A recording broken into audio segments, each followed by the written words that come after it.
റെവലേഷന്റെ പുസ്തകം 10-ാം അധ്യായം അതിന്റെ 6-ാമത്തെ വാക്യം. ആ ആത്മാവിന്റെ സാന്നിധ്യം തന്നെ ഇരുന്നാൽ എടുക്കുന്നവർ പെട്ടെന്ന് വായിച്ചു പോണം. വാക്യങ്ങളെല്ലാം നമുക്ക് വേണം. 10-ന്റെ 6. ഇനി കാലമുണ്ടാകയില്ല. 7-ാമത്തെ ദൂതൻ ദൈവത്തിന്റെ മർമ്മം അവൻ തന്റെ ദാസന്മാരായ പ്രവാചകന്മാർക്ക് അറിയിച്ചു കൊടുത്തതുപോലെ നിവൃത്തിയാകുമെന്ന് ആകാശവും അതിലുള്ളതും ഭൂമിയും അതിലുള്ളതും സമുദ്രവും അതിലുള്ളതും സൃഷ്ടിച്ചവനായി എന്നേക്കും ജീവിച്ചിരിക്കുന്നവനെ ചൊല്ലി സത്യം ചെയ്യും. ആമേൻ. ഒന്നാമത്തെ അടിസ്ഥാന ഉപദേശം അവന്റെ രാജ്യം. ഹല്ലേലൂയ. നമ്മൾ പ്രാർത്ഥിക്കുന്നതും പാടുന്നതും നമ്മൾ സാക്ഷ്യം പറയുന്നതും ക്രിസ്ത്യാനി എന്ന പേര് പോലും നമുക്ക് വന്നത് ഈ രാജ്യത്തെ പ്രാപിക്കാനാണ്. അവൻ ഭൗതിക നന്മകളിൽ ഉപരി ഭൗതികമായി ദൈവം നമുക്ക് തരുന്ന രോഗസൗഖ്യമാകട്ടെ, ഭൂതസൗഖ്യമാകട്ടെ, അല്ലെങ്കിൽ എന്ത് വിഷയമാകട്ടെ, അത് ഈ ഭൂമിയിൽ തന്ന് നിന്നെ ഉറപ്പിക്കുന്നത് ഈ രാജ്യത്തിൽ നിന്നെ ചേർക്കാനാണ്. ആമേൻ. ഹല്ലേലൂയ. ഭൗതികതയിൽ മാത്രം നിന്റെ കണ്ണ് ഫോക്കസ്ഡ് ആകരുത്, എങ്കിൽ ഒന്നും കിട്ടത്തില്ല. ഹല്ലേലൂയ. ഈ വാക്യം വായിച്ചപ്പോ എനിക്ക് മനസ്സിലായ കാര്യം, ആമേൻ, അവന്റെ രാജ്യത്തെ കുറിച്ച് ചിന്തിക്കുന്ന ഓരോ വ്യക്തിയുടെ മേലും ഭൗതികത തന്നെ തുറന്നു വരും. നിങ്ങൾക്ക് വിശ്വാസമില്ല. യേശു എന്താ പറഞ്ഞത്? മുൻപേ അവന്റെ രാജ്യവും നീതിയും അന്വേഷിപ്പിൻ, അതോടുകൂടെ നിങ്ങൾക്ക് ഇതെല്ലാം കിട്ടും. ഏതൊക്കെ? എന്ത് കുടിക്കും, എന്ത് തിന്നും എന്നുള്ള ആകുല ചിന്തകൾ, ഒരുപാട് കാര്യം ലിസ്റ്റുകൾ അവിടെ പറയുന്നുണ്ട്. ആദ്യം നീ ദൈവത്തിന്റെ രാജ്യത്തെ ചിന്തിക്കണം. നോക്കിയേ, ബൈബിളിന്റെ അകത്ത് 13 പരം ഉപമകൾ യേശു ദൈവരാജ്യത്തെ കുറിച്ച് ബൈബിളിനകത്ത് പറഞ്ഞിട്ടുണ്ട്. ആമേൻ. 40 എന്തോ ഉപമകൾ യേശു പറഞ്ഞിട്ടുണ്ട്. പക്ഷെ അതിൽ 13 ദൈവരാജ്യത്തെ കുറിച്ച്. എണ്ണി നോക്കിയാൽ മതി വീട്ടിൽ പോയിട്ട്. ഞാൻ ഇന്നലെ ഇരുന്ന് കുത്തിയിരുന്ന് എണ്ണി. 13 ഉണ്ട്. 13 ഉപമകൾ യേശു ദൈവരാജ്യത്തെ കുറിച്ച് പറഞ്ഞിട്ടുണ്ട്. അതിന്റെ അർത്ഥം, നിനക്ക് ഈ ഭൂമിയിൽ ഭൗതികത തന്ന്, ഭൗമിക അനുഗ്രഹങ്ങൾ തന്ന് നിന്നെ ഉറപ്പിക്കുന്നത് അതിൽ കടക്കാനല്ല. ഹല്ലേലൂയ. സഭയുടെ അല്ലെങ്കിൽ ദൈവരാജ്യത്തെ നിന്റെ അകത്ത് റെവലേഷനായി അതിൽ ജീവിക്കാനും, കർത്താവ് വരുമ്പോ ഇവിടെ കിടക്കാതെ അങ്ങോട്ട് പോകാനാണ് നിനക്ക് അനുഗ്രഹങ്ങൾ വരുന്നത്. ആമേൻ. വചനം പറയുന്നു, യേശു അത്ഭുതങ്ങളാലും അടയാളങ്ങളാലും ദൈവരാജ്യത്തെ ഉറപ്പിച്ചു പോന്നു. ഞാൻ പറയാം, ഈ മെസ്സേജ് വ്യക്തിപരമായി സ്വീകരിക്കുന്നവന്റെ മേലാണ് പോർട്ടലുകൾ തുറക്കുന്നത്. ക്രൗഡായിട്ടുള്ള, ഗ്രൂപ്പായിട്ടുള്ള ഒരു മെസ്സേജ് അല്ല ഞാൻ പറയുന്നത്. നിന്റെ ലൈഫിനകത്ത് വ്യക്തിപരമായി നിനക്ക് കയറുവാൻ ആഗ്രഹമുണ്ടെങ്കിൽ, നിനക്ക് റിപ്പന്റൻസ് ചെയ്യാൻ ആഗ്രഹമുണ്ടെങ്കിൽ, നിന്നെ ദൈവം കയറ്റാൻ പോകുന്നത്. ഹല്ലേലൂയ. അതോടൊപ്പം ഞാൻ വിശ്വസിക്കുന്നു ഈ മെസ്സേജ് സഭയുടെ ആത്മതലങ്ങളെ മാറ്റും. ഹല്ലേലൂയ. വിശ്വസിക്കുന്നുണ്ട്. നിങ്ങൾ എന്തൊക്കെയോ ആരെയോ ആദ്യമായി കാണുന്ന പോലെ നിങ്ങൾ ഇങ്ങനെ ഇരിക്കുന്നു. വളരെ സന്തോഷത്തോടെ ഇരിക്കണം. നമ്മൾ കേൾക്കാൻ പോകുന്നത് പ്രത്യാശയുടെ മെസ്സേജാണ്. ആമേൻ. അപ്പോൾ നിങ്ങൾ എന്നോട് ചോദിക്കും, ഭൗതികത വേണ്ടേ സിസ്റ്ററെ? ഭൗതികത വേണം. എന്തുകൊണ്ടാ നിനക്ക് ഭൗതിക വഴികൾ തുറക്കാത്തത്? 1, അവന്റെ ടൈമിംഗ് ഒന്നുണ്ട്. 2, കൂടുതൽ നമ്മൾ അതിൽ ഫോക്കസ്ഡ് ആകുന്നതുകൊണ്ട് ഒന്നും കിട്ടുന്നില്ല. വല്ലാതെ യാചിക്കുന്നത് കൊണ്ട് ഒന്നും കിട്ടുന്നില്ല. ആമേൻ. ആദ്യം ഉയരത്തിലുള്ളത് അന്വേഷിപ്പിൻ. ഓക്കെ, നമ്മൾ വായിച്ചു. ഇനി കാലം ഉണ്ടാകത്തില്ല. വായിച്ചോ. കാലമുണ്ടാകത്തില്ല. 7-ാമത്തെ ദൂതൻ കാഹളം ഊതുവാനിരിക്കുന്ന കാലത്ത്, നാദത്തിന്റെ കാലത്ത് ദൈവത്തിന്റെ മർമ്മം അവൻ തന്റെ ദാസന്മാരായ പ്രവാചകന്മാർക്ക് അറിയിച്ചു കൊടുത്തതുപോലെ നിവൃത്തിയാകുമെന്ന് ആകാശവും അതിലുള്ളത്. നോക്കിയേ, കർത്താവിന്റെ രാജ്യം ഈ ഭൂമിയിലേക്ക് വരും എന്നുള്ളത് നിവർത്തിയാകും എന്ന ബൈബിൾ വായിച്ച്. ആമേൻ. നിങ്ങൾക്ക് സംശയമുണ്ടോ? യേശുവിന് വരുവോ ഇനി അതുവഴി അങ്ങ് പോവോ? പക്ഷെ കർത്താവിന്റെ വചനം പറയുന്നു, ആമേൻ, 7-ാമത്തെ ദൂതന്റെ കാഹളത്തിന്റെ നാദത്തിങ്കൽ പ്രവാചകന്മാരോട് അരുളിച്ചതുപോലെ അവൻ വരും. ആമേൻ. ആ വരവിൽ ഞാൻ നീ കാണണം. ഇപ്പൊ നമ്മൾ പോകുന്ന റൂട്ട് അനുസരിച്ച് കാണുമോ? ഹല്ലേലൂയ. നിങ്ങൾക്ക് ക്വസ്റ്റ്യൻ മാർക്ക് നിങ്ങൾ തന്നെ അങ്ങ് മാർക്ക് ഇട്ടാൽ മതി. നിങ്ങൾ തന്നെ ആൻസർ ചെയ്താൽ മതി. ഞാൻ താഴോട്ട് വായിക്കും. അവന്റെ വരവിന്റെ ലക്ഷണങ്ങൾ ഇന്ന് പലയിടങ്ങളിൽ സംഭവിച്ചുകൊണ്ടിരിക്കുകയാണ്. അതിലൊരു ഏകദേശം 3/4 ഭാഗത്തോളം നടന്നു കഴിഞ്ഞു. ആമേൻ. സംശയമുണ്ടോ? ദൈവജനമല്ല, സഭയുടെ അടിസ്ഥാന ഉപദേശങ്ങളിൽ ഏറ്റവും വലിയ പരമപ്രധാനമായിട്ടുള്ള കാര്യമാണ്, എനിക്ക് കീബോർഡ് വേണം, പ്ലേ ചെയ്, പരമപ്രധാനമായിട്ടുള്ള കാര്യമാണ് ദൈവത്തിന്റെ രാജ്യം. ഏഴാമത്തെ ദൂതൻ കാഹളമൂതുന്ന നാദത്തിങ്കൽ, വായിക്ക് താഴോട്ട് വായിക്ക്. ഏഴാമത്തെ ദൂതൻ കാഹളമൂതുവാനിരിക്കുന്ന നാദത്തിന്റെ കാലത്ത് ദൈവത്തിന്റെ മർമ്മം അവൻ തന്റെ ദാസന്മാരായ പ്രവാചകന്മാർക്ക് അറിയിച്ചു കൊടുത്തതുപോലെ, അവൻ തന്റെ ദാസന്മാരായ പ്രവാചകന്മാർക്ക് നേരത്തെ അറിയിച്ചു കൊടുത്തു. ദൈവരാജ്യം ഉണ്ട്, ദൈവരാജ്യം വരും. ആമേൻ. അത് പൂർണ്ണമായി റിവീൽ ആക്കപ്പെട്ടത് ആർക്കാ? പൂർണ്ണമായി റിവീൽ ആക്കപ്പെട്ടത് ആർക്കാണ്? പക്ഷെ നമ്മൾ ഇന്നും നമുക്ക് വിശ്വാസമല്ല. യേശു വരുവോ? യേശു വരുവോ? യേശു വരുവോ? ദൈവജനമേ, വരും. വരുമെന്നുള്ളവരെല്ലാരും ചേർന്ന് പോരട്ടെ. സൗണ്ട് ഇല്ല. അതാ ഞാൻ ഉദ്ദേശിച്ചത്. ഹല്ലേലൂയ. യേശു ഇനി വരാനൊന്നും പോകുന്നില്ല എന്നുള്ളവർ ഫോണ് കൈ താത്തിട്ട്. യേശു വരും. അവൻ പോയതുപോലെ വരും. എങ്ങനെ പോയോ അതുപോലെ വരും. പാപം കൂടാതെ രണ്ടാമത് ഒരു പ്രത്യക്ഷതയുണ്ട്. ആ മഹത്വ പ്രത്യക്ഷതയുടെ അകത്ത് ഞാനും നീയും കാണും. അഞ്ചു എവിടെ എന്ന് തപ്പാൻ അനുവദിക്കരുത്. എൻ്റെ പേര് പറഞ്ഞു, നിങ്ങളുടെ പേര് നിങ്ങൾക്ക് വിഷം വരും. അപ്പൊ ആ ഒരു അതിനകത്ത് നിങ്ങളുടെ പേരിനെ ആഡ് ചെയ്യുക, ഞാൻ എൻ്റെ പേരിനെ ആഡ് ചെയ്യുക. അഞ്ചു എവിടെയാണ് എന്ന് തപ്പുവാൻ അനുവദിക്കുക. വളരെ ഭയഭക്തിയോടെ നമ്മുടെ ക്രിസ്തീയ ജീവിതം നമ്മൾ മുന്നോട്ട് കൊണ്ടുപോകേണ്ട ആവശ്യകതയുണ്ട്. എങ്ങനെ ജീവിച്ചിട്ട് കാര്യമില്ല. അല്ലെങ്കിൽ ദൈവത്തെ അറിയരുത്. ദൈവത്തെ അറിഞ്ഞാൽ അറിയേണ്ടതുപോലെ അറിയാൻ ബുദ്ധിയെ തുറക്കാൻ പ്രാർത്ഥിക്കണം. ആമേൻ. എങ്ങനെ ജീവിച്ച് നരകത്തിൽ ചെന്ന് ചാകുന്നതിനേക്കാൾ ഹല്ലേലൂയ വളരെ ശക്തമായിട്ട് ദൈവത്തിന്റെ ആത്മസംസാരിക്കും. ഇനി നമുക്ക് സമയമില്ല. കാലങ്ങൾ ഇനി അത് കാലം ഉണ്ടാകുകയില്ല എന്നാ. ഇനി രാവുമില്ല പകലുമില്ല ഒന്നുമില്ല. ദൈവം വരുമ്പോൾ ഇതെല്ലാം എടുത്ത് കളയും. വേറെ ഭാഗത്ത് നമ്മൾ വായിച്ചത് ആകാശത്തിലുള്ളതും ഭൂമിയിലുള്ളതും ഒരുപോലെ നശിക്കും. പക്ഷെ ഇന്ന് മനുഷ്യൻ ഓടുന്നത് നശിക്കുന്നതിന്റെ പുറകിലാണ്. സഭാപ്രസംഗി പറഞ്ഞു ഇതെല്ലാം മായയാണ്. അമ്മേൻ, ഇതെല്ലാം തീക്കായി ശേഷിച്ചിരിക്കുന്നു. പക്ഷെ ഇന്ന് മനുഷ്യന് തീക്കിരയായി ശേഷിച്ചിരിക്കുന്ന കാര്യങ്ങളോടാണ് എന്തോ കൂടുതൽ അറ്റാച്ച്മെന്റ്. ഇന്ന് നമ്മൾ പാടിയതുപോലെ ഒരു വലിയ പോർട്ടൽ തുറക്കണം. വേഗത്തിൽ വാക്യങ്ങൾ ഞാൻ വായിച്ച് പെട്ടെന്ന് ഞാൻ പ്രാർത്ഥിക്കാൻ കയറും. 11:5 റെവലേഷൻ 11:5. ആരെങ്കിലും അവർക്ക് ദോഷം ചെയ്യുവാൻ ഇച്ഛിച്ചാൽ അവരുടെ വായിൽ നിന്ന് തീ പുറപ്പെടും. അത് വേണ്ട. ഞാൻ ഒരു കാര്യം പറയാനാണ് ഞാൻ ആ ഭാഗം നോക്കിയത്. ഒരു മിനിറ്റ്. ദൈവത്തിന്റെ രാജ്യത്തെക്കുറിച്ച് പ്രസംഗിക്കുമ്പോൾ ഇരുട്ടിന്റെ രാജ്യത്തെക്കുറിച്ച് നമ്മൾ അറിയണം. ഹല്ലേലൂയ. ദൈവത്തിന്റെ രാജ്യം പറയുമ്പോൾ എന്താണ് ഇരുട്ടിന്റെ രാജ്യം എന്ന് പറയുന്നത്? 2 രാജ്യങ്ങളുണ്ട്, 2 കിങ്ഡം ഉണ്ട്. ഒന്ന് കിങ്ഡം ഓഫ് സൈറ്റാനും കിങ്ഡം ഓഫ് ഗോഡും. കിങ്ഡം ഓഫ് സൈറ്റൻ പെട്ടെന്ന് കുറച്ച് തൊട്ടു പോവുകയാണ്. കൊലോസ്യർക്ക് ലേഖനം 1-ാം അധ്യായം 13-ാമത്തെ വാക്യത്തിനകത്ത് കിങ്ഡം ഓഫ് സൈറ്റാൻ എന്തുവാണെന്നുണ്ട്. വായിച്ചു.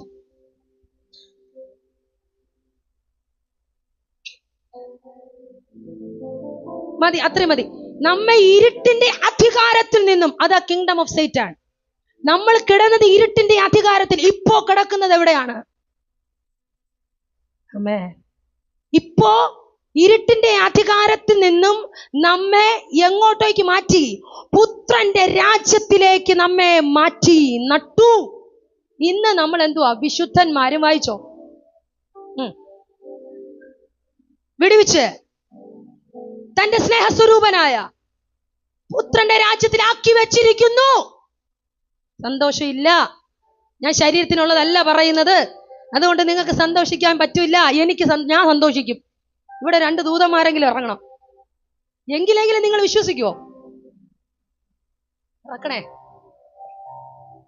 Hallelujah, hallelujah. ഇരുട്ടിന്റെ രാജ്യത്തിൽ നിന്നും ഇപ്പോ നമ്മുടെ പൊസിഷൻ ദൈവത്തിന്റെ രാജ്യത്തിലാണ്. ഇല്ല, എനിക്ക് ഇരുട്ട് മതിയെങ്കിൽ അവിടെ ഇരുന്നോ. അതിന് ആമേനില്ല. ഇരുട്ടിന്റെ രാജ്യത്തിൽ നിന്ന് നമ്മെ വിടുവിച്ച് പുത്രന്റെ രാജ്യത്തിലാക്കി എന്നുള്ളവർ ചേർന്നൊരു ആമേൻ പറഞ്ഞേ. ഹല്ലേലൂയ. വേഗത്തിൽ ആമേൻ. കർത്താവിന്റെ വരവിന്റെ ലക്ഷണങ്ങൾ നമ്മൾ വായിക്കാൻ പോവുകയാണ്. 1 ആമേൻ ഹല്ലേലൂയ. ബൈബിളിന്റെ അകത്ത് ബേസിക് ആയിട്ടുള്ള റെവലേഷനുകളിൽ 1-ാമത്തെ റെവലേഷൻ ഒരു വിശ്വാസിയെ സംബന്ധിച്ച് ആമേൻ ഹല്ലേലൂയ. ഞാൻ പറയാം. ആമേൻ. ഒരുവൻ പിന്മാറ്റത്തിലേക്ക് പോകുന്നത്, ഒരുവൻ റിപ്പന്റ് ഇല്ലാതെ പോകുന്നത്, ഒരുവൻ ഇരുട്ടിലേക്ക് പോകുന്നത് ഈ പറയപ്പെടുന്ന മെസ്സേജുകളുടെ, ഈ പറയപ്പെടുന്ന വാക്യങ്ങളുടെ അടിസ്ഥാനപരമായിട്ടൊരു റെവലേഷൻ നഷ്ടപ്പെടുമ്പോഴാണ്. കാര്യം ഇതൊന്നും കേൾക്കാനില്ല അവരോടും. ഹല്ലേലൂയ. ഇതിന്റെ റെവലേഷൻ അകത്തുള്ളവൻ, ആമേൻ, അവനിനി ആര് വന്നാലും ആര് സ്തുതിച്ചാലും ആര് പോയാലും കർത്താവേ നിന്നെ വിട്ട് ഞാൻ ഇനി പോകത്തില്ല എന്നുള്ള, ആമേൻ, ഹല്ലേലൂയ, ജീവിത ശൈലിയിലേക്ക് മാറ്റപ്പെടും. ആമേൻ. അതെ ഞാൻ പറഞ്ഞ രക്ഷ എന്തുകൊണ്ട്, എങ്ങനെയാ? ഇൻഡിവിജ്വൽ ആണ്. സാൽവേഷൻ ഇൻഡിവിജ്വൽ ആണ്. ആരെയും കണ്ട് രക്ഷപ്പെടാൻ പറ്റത്തില്ല. ആമേൻ. എനിക്ക് പാസ്റ്ററിനെ കണ്ട് രക്ഷപ്പെടാൻ പറ്റത്തില്ല. എനിക്ക് ഇവിടെ ഇരിക്കുന്ന ഒരു വിശ്വാസിയെ കണ്ട് രക്ഷപ്പെടാൻ പറ്റത്തില്ല. അവരങ്ങനെ പോകുന്നുണ്ട്, ഞാൻ ഇങ്ങനെ പോകുന്നു പറയാൻ പറ്റില്ല. കാര്യം, നിനക്ക് ഒരാൾക്ക് വേണ്ടി മാത്രമാണ് മരിച്ചതും ഇനി വരാൻ പോകുന്നു. ഇടയ്ക്കൊക്കെ ഹാലിൽ പറയാം കേട്ടോ. നിനക്ക് ഒരാൾക്ക് വേണ്ടി മാത്രമാണ് യേശു മരിച്ചതും അടക്കപ്പെട്ടതും ഉയർത്തെഴുന്നേറ്റതും. പ്രത്യാശ ആത്തുള്ളവൻ കയറി തുള്ളിച്ചാടി ആരാധിക്കും കസേരയൊക്കെ വിട്ട്. നിനക്ക് ഒരുവന് വേണ്ടി മാത്രം, പിന്നെ ഞാൻ പറയുന്നു, മരിച്ചതും അടക്കപ്പെട്ടതും ഉയർത്തെഴുന്നേറ്റതും പിതാവായ ദൈവത്തിന്റെ വലത് ഭാഗത്ത് നിനക്കും എനിക്കും വേണ്ടി, ഒറ്റ ആൾക്ക് വേണ്ടി പക്ഷപാതം ചെയ്യുന്നതും പോയതുപോലെ മഹത്വത്തോടെ പാപം കൂടാതെ രണ്ടാമതും പ്രത്യക്ഷരാകുന്നത് നിനക്ക് വേണ്ടിയാണ്. ആമേൻ. അതുകൊണ്ട് നിന്റെ രക്ഷ ഇൻഡിവിജ്വൽ ആണ്.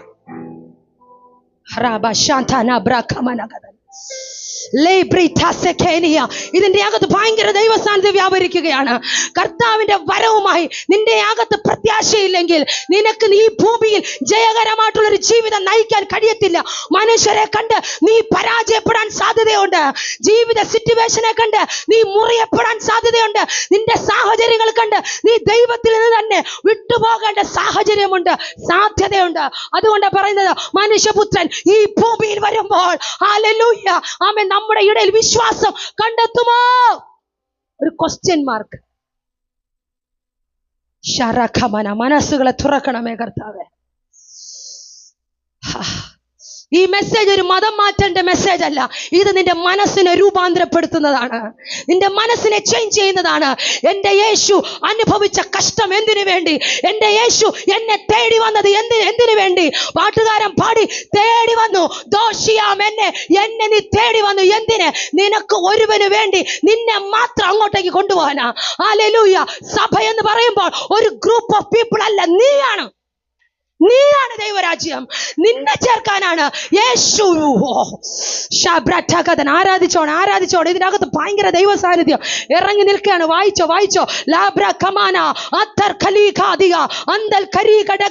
ഞാൻ ഇവിടെ നിൽക്കുന്നത് ആത്മാവിന്റെ നിറവിലാണ്. നിന്റെ ജീവിതത്തിന്റെ സാഹചര്യത്തെ ഈ മെസ്സേജിന് മാറ്റുവാൻ കഴിയും. എന്റെ യേശുവിന് മാറ്റാൻ കഴിയും. എന്തെന്നറിയാമോ? മാറ്റി നിന്നെ ഇവിടെ ഉറപ്പിക്കാനല്ല.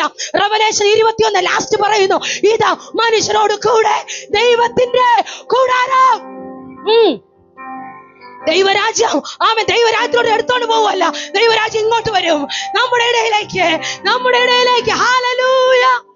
ഓ രാധനായതേ. വിശ്വസിക്കുന്നുണ്ടോ? ഇതിനകത്ത് എനിക്കറിയാം ഭയങ്കര ദൈവസാന്നിധ്യം വ്യാപരിക്കുന്നു. ശ്രീല സിസ്റ്ററെ പ്രാർത്ഥിച്ചോ, നിന്റെ മേലെ ഒരു പോർട്ടൽ തുറക്കുകയാണ്.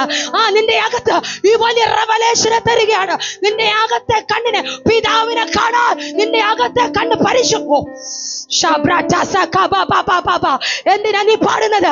എന്തിനാ നീ പ്രാർത്ഥിക്കുന്നത്? നീ നാമധേയം ക്രിസ്ത്യാനിയെന്ന് ഇവിടെ ജീവിച്ച് ചത്തു മരിക്കാനാണോ? അല്ല, നിന്നെ കൊണ്ടുപോകാൻ അവൻ വീണ്ടും വരും. നിന്നെ കൊണ്ടുപോകാൻ ഒരു ഗ്രൂപ്പ് ഓഫ് പീപ്പിൾ അല്ല, നിന്നെ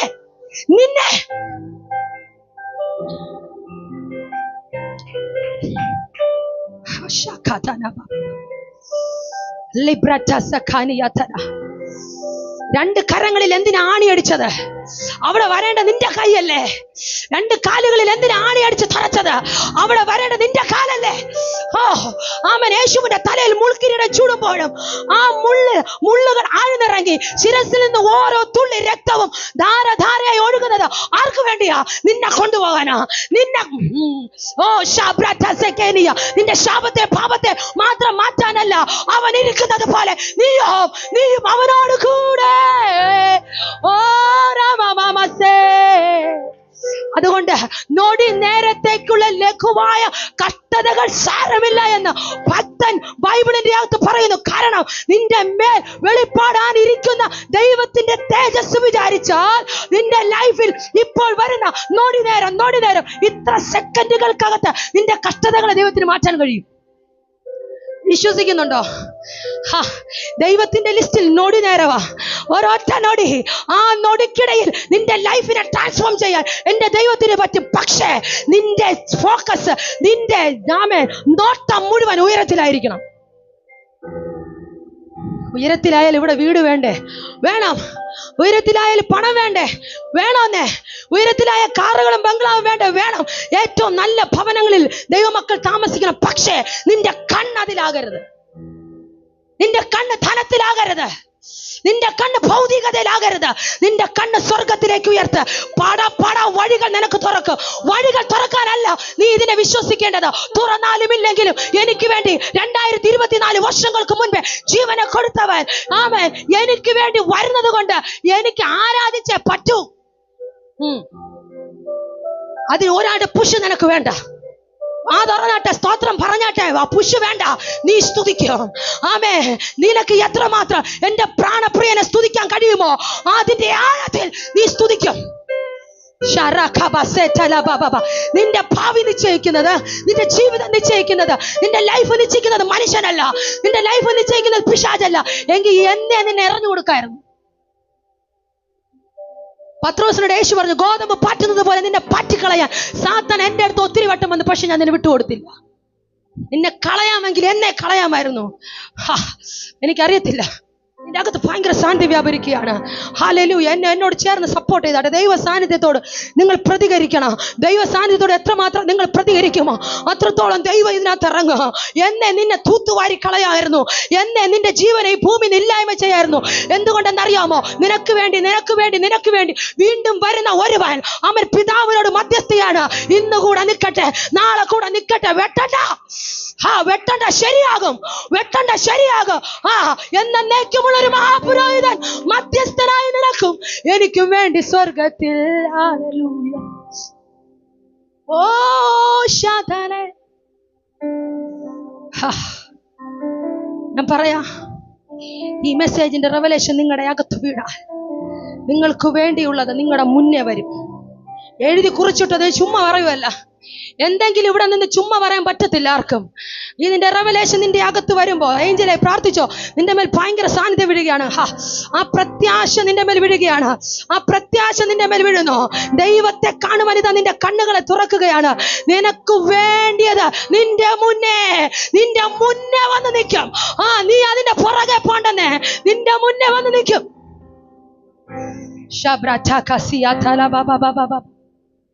വേഗത്തിലെടുക്കാം. മത്തായിയുടെ സുവിശേഷം 24-ാം അധ്യായം അതിന്റെ 36 തുടങ്ങിയുള്ള വാക്യങ്ങൾ വായിച്ചാട്ടെ. ഹല്ലേലൂയ. എടുക്കുന്നവർക്ക് പെട്ടെന്ന് വായിക്കണം. വാക്യങ്ങൾ ഒത്തിരി ഉണ്ട്. എല്ലാം വായിച്ച് കേൾക്കണം. 24-ാം അധ്യായം 36 തുടങ്ങി 44 വരെ. ആ നാളും നാഴികയെ സംബന്ധിച്ചു എന്റെ പിതാവ് മാത്രമല്ലാതെ ആരും സ്വർഗത്തിലെ ദൂതന്മാരും പുത്രനും കൂടി അറിയുന്നില്ല. കേട്ടോ, യേശുവിന്റെ വരവ്, അതിന് തൊട്ടു മുൻപേ യേശു അടയാളങ്ങൾ പറയുന്നുണ്ട്. നിങ്ങളെയൊക്കെ എല്ലാവർക്കും അറിയാം അല്ലേ? അതിന് തൊട്ട് മുന്നെയാണ് ഒത്തിരി അടയാളങ്ങൾ പറയുന്നുണ്ട്. എന്റെ വരവിന്റെ ലക്ഷണങ്ങൾ എന്തൊക്കെയാണ് എന്നുള്ളത് അവിടെ പറയുന്നുണ്ട്. ഇതെല്ലാം പറയുന്നതാരാ? യേശുവാ. പക്ഷേ കർത്താവ് പറഞ്ഞു, ഞാൻ വരുന്നത് എനിക്ക് പോലും അറിയത്തില്ല. യേശു വരുന്നത് അടയാളങ്ങൾ യേശു പ്രസംഗിക്കുക. മനുഷ്യപുത്രൻ വരുമ്പോ ഇന്നത് വെളിപ്പെടും, ഇങ്ങനെ സംഭവിക്കും, ഇത്രയും കാര്യങ്ങൾ നടക്കും. പക്ഷെ പറയുന്ന യേശുവിന് പോലും തന്റെ വരവ് എപ്പോഴാണെന്ന് പറയാൻ പറ്റത്തില്ല. അത് പിതാവിന് മാത്രമേ അറിയത്തുള്ളൂ. അത്ര സീക്രട്ട്. കർത്താവിന്റെ വരവ് അത്ര സീക്രട്ടാണ്. വായിച്ചോ മോനെ, വായിച്ചോ. നോഹയുടെ കാലം പോലെ മനുഷ്യപുത്രന്റെ വരവാകും. ആമേൻ. മഴയുടെ ജലപ്രളയം നിങ്ങൾക്കറിയാം. നോഹയുടെ കാലഘട്ടം അവിടെ എന്ത് സംഭവിച്ചു നിങ്ങൾക്കറിയാം. അതുപോലെ മനുഷ്യപുത്രൻ വരും. വായിക്ക്. ജലപ്രളയത്തിന് മുൻപുള്ള കാലത്ത് നോഹ പെട്ടകത്തിൽ കയറിയ നാൾ വരെ അവർ തിന്നും കുടിച്ചും വിവാഹം കഴിച്ചു വിവാഹത്തിന് കൊടുത്തുപോയി.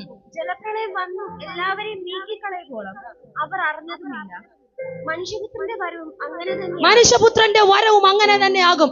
ആമൻ. നോഹയുടെ കാലത്ത് ജനം തിന്നും കുടിച്ചും പാപത്തിന്റെ അകത്ത്, ആമൻ, മ്ലേച്ഛതകൾക്കകത്ത് വാഴുന്ന സമയത്ത് ദൈവം പറഞ്ഞു, പെട്ടകം പണി പണിയെ, ഇതിന്റെ അകത്ത് ഇതിനെല്ലാം കേട്ടണം. പക്ഷെ അന്ന് ഒരു കൂട്ടം വിശ്വസിച്ചില്ല. പക്ഷെ പ്രതീക്ഷിക്കാതെ മഴ പെയ്തപ്പോൾ സകലെണ്ണം ചത്തുപോയി. ഒറ്റെണ്ണം രക്ഷപ്പെട്ടില്ല. നോഹയും നോഹയുടെ കുടുംബം 8 പേർ. ആമേൻ. ആ കുടുംബക്കാരല്ലാതെ ഒറ്റെണ്ണം രക്ഷപ്പെട്ടില്ല. അതുപോലെ വാതിലടയ്ക്കുന്ന സമയം വരാൻ പോവാ. വാതിലടയ്ക്കുന്ന സമയം നിന്റെ ആത്മാവിനെ ഇത് ഉണർത്തട്ടെ. ഹല്ലേലൂയ. എങ്ങനെ നിന്റെ ക്രിസ്തീയ ജീവിതം നീ മുന്നോട്ട് കൊണ്ട് പോകരുത്. വാതിലടയ്ക്കുന്ന സമയം, അടയ്ക്കുമ്പോൾ അത് ആർക്കും തുറക്കാൻ പറ്റത്തില്ല. ആമേ. നീ മുട്ടിട്ട് എഴഞ്ഞാലും തട്ടി വിളിച്ചാലും അത് തുറക്കത്തില്ല. ആമേ. നോഹയുടെ പെട്ടകത്തിന്റെ അകത്ത് ലോക്ക് ചെയ്തത് ദൈവ. എല്ലാരും അടിച്ചു കേട്ടിട്ട് ആരാ ലോക്ക് ചെയ്തേ? ദൈവ. ആമൻ. അന്ത്യകാലത്തും അതാ സംഭവിക്കാൻ പോകുന്നത്. കർത്താവിന്റെ വരവ്, ആമൻ, ആ സമയത്ത് ആമൻ അതിലെടുക്കപ്പെടാതെ ദൈവം ഒരു ലോക്ക് ചെയ്യും.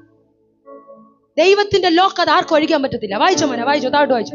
അന്ന് 2 പേർ വയലിലിരിക്കും. ഒരുത്തനെ കൈക്കൊള്ളും, മറ്റവനെ ഉപേക്ഷിക്കും. 2 പേർ ഒരു തിരിക്കലിൽ പൊടിച്ചുകൊണ്ടിരിക്കും. ഒരുത്തിയെ കൈക്കൊള്ളും, മറ്റവളെ ഉപേക്ഷിക്കും. അതിനകത്ത് ഒരൊറ്റ തെളിവ് ഞാൻ പറഞ്ഞ അടുത്തയിലോട്ട് പോവാണ്. ഏതായാലും കർത്താവ് വരുമ്പോ ഒരു ഇവിടെ കിടക്കും, ഒരു ഇവിടെ പോകും. ഒരു പോകല് സംഭവിക്കും, ഒരു ഉപേക്ഷിക്കല് സംഭവിക്കും. ഉപേക്ഷിക്കലിന്റെ ലിസ്റ്റിൽ ഞാൻ എന്തെങ്കിലും ആകരുത്. തപ്പരുത്.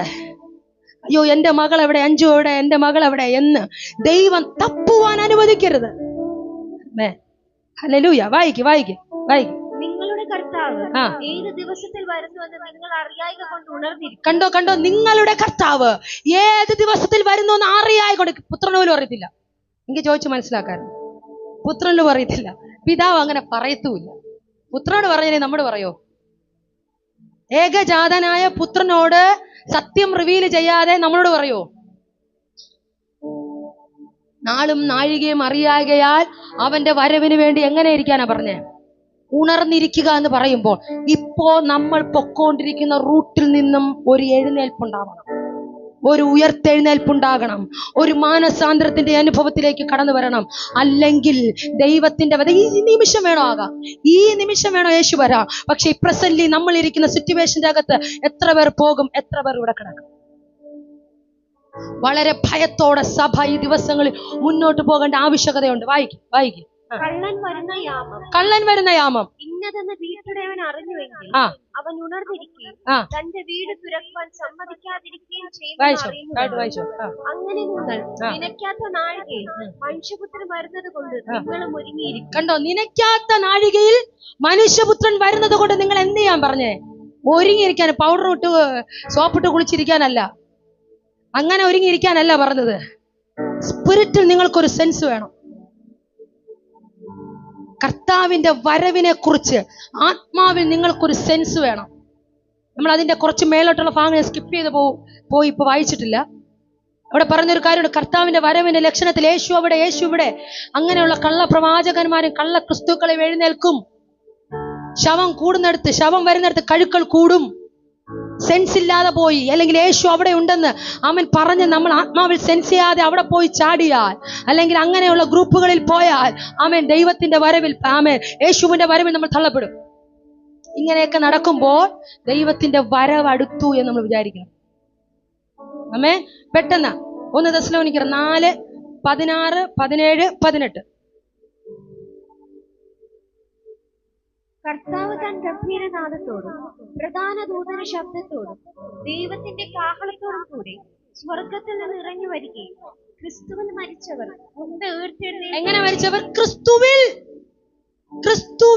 മരിച്ചവർ. തോന്നിയതുപോലെ നടന്ന് മരിച്ച ആള് ഉയർത്തെഴുന്നേൽക്കത്തില്ല. ക്രിസ്തുവിൽ മരിച്ചവർ ഉയർത്തെഴുന്നേൽക്കുകയും ചെയ്യും. പിന്നെ ജീവനോടെ ശേഷിക്കുന്ന നാം അവരോട് ഒരുമിച്ച് ആകാശത്തിൽ കർത്താവിനെതിരേൽപ്പാൻ മേഘങ്ങളിൽ എടുക്കപ്പെടും. ഇതാ പ്രത്യാശ.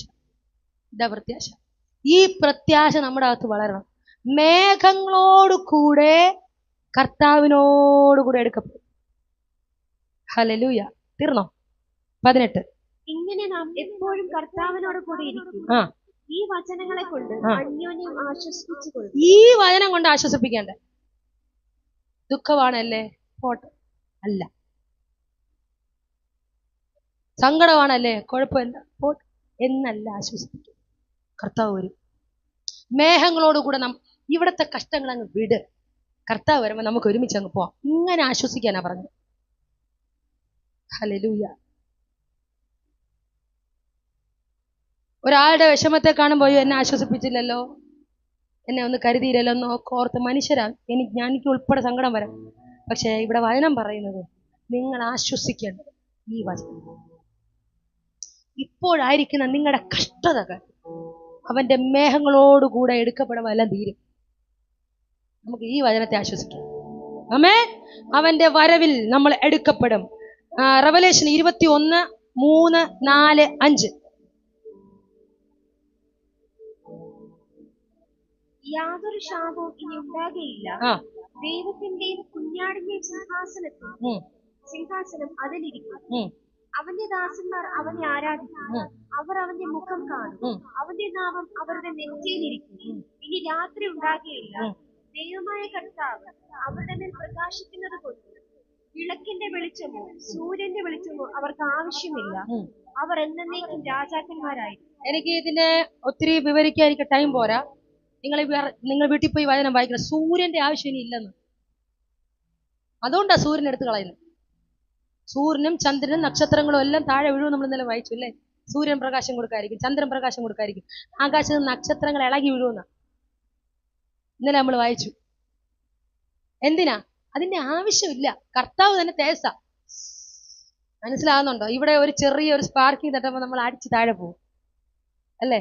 കർത്താവിന്റെ ഒരു അഭിഷേകം, ഒരു ചെറിയൊരു സാന്നിധ്യം നമ്മുടെ മേൽ തട്ടുമ്പോൾ നമ്മൾ അടിച്ച് താഴെ പോവാണ്. ഇവിടെ പറയുന്നത് സൂര്യന്റെ ആവശ്യമില്ല. അപ്പൊ സൂര്യനേക്കാളും വലിയ തേജസ്സാണോ ദൈവം?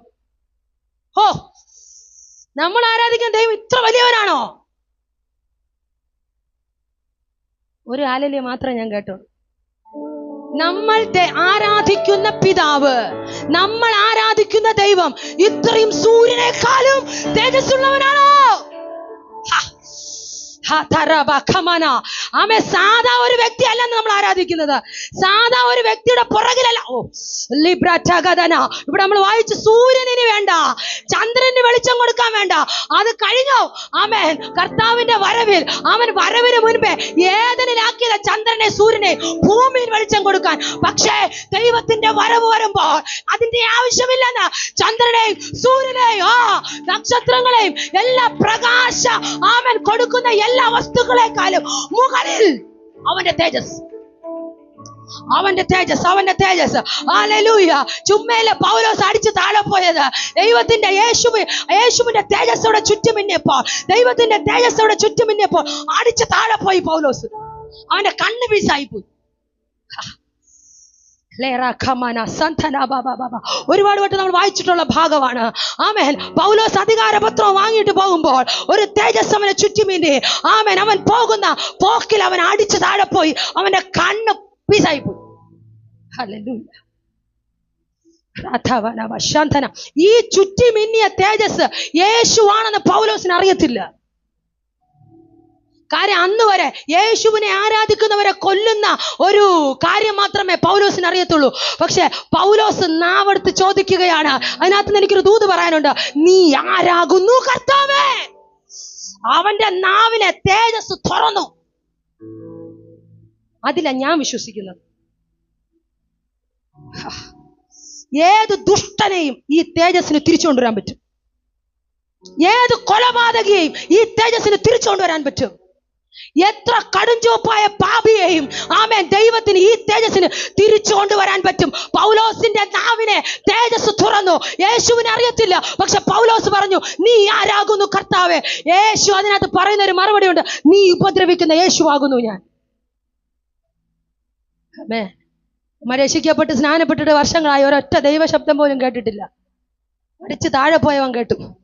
ലജ്ജ തോന്നില്ലേ? ദൈവം ചോദിക്കുക സഭയോട്, ലജ്ജ തോന്നുന്നില്ലേ? എന്റെ ശബ്ദം നീ കേട്ടിട്ടുണ്ടോ? ഇവിടെ ദൈവമാരെന്നും യേശുവാരെന്നും അറിഞ്ഞിട്ടില്ലാത്ത ഒരുത്തൻ നാവെടുത്ത് ചോദിക്കും, നീ ആരാ? നീ ആരാകുന്നു കർത്താവേ? കർത്താവ് എന്ന പദത്തിന് അർത്ഥം അറിയോ? കർത്താവ് എന്ന പദത്തിന് അർത്ഥം കർത്തൃത്വം ചെയ്യുന്നവനാ. അതുകൊണ്ട് അവൻ ആ പദം വന്നേ. കാര്യം അവനെ കർത്തൃത്വം ചെയ്തോണ്ടിരുന്ന ആരാ? അവന്. പൗലോസ് അവനെ ഭരിച്ചോണ്ടിരുന്നത്. ശൗൽ, രണ്ടുപേരുടെ, ശൗലും പൗലോസ്. ശൗല ഭരിച്ചോണ്ടിരുന്നത് ശൗലിനെ. പക്ഷേ ദൈവത്തിന്റെ തേജസ് ശൗലിന്റെ ബുദ്ധിയെ തുറന്നു, ശൗലിന്റെ നാവിനെ തുറന്നു. ചോദിക്കുക, നീ ആരാകുന്നു കർത്താവ്? എന്റെ വിഷയം അതല്ല, ഞാൻ പറഞ്ഞത് സൂര്യനെക്കാളും സ്വർഗത്തേക്കാ, പാട്ടുകാരൻ പാട് കേട്ടിട്ടില്ല? സുന്ദരനെ സൂര്യനേക്കാ ശോഭിതനെ നിന്നിഴല മാറ്റി എന്നെ, ആശ്ചര്യമേ ഇത് ആശ്ചര്യമേ. സ്വർഗത്തേക്കാ, സ്വർഗത്തേക്കാ സുന്ദരനെ സൂര്യനേക്കാ ശോഭിതനെ നിന്നിഴല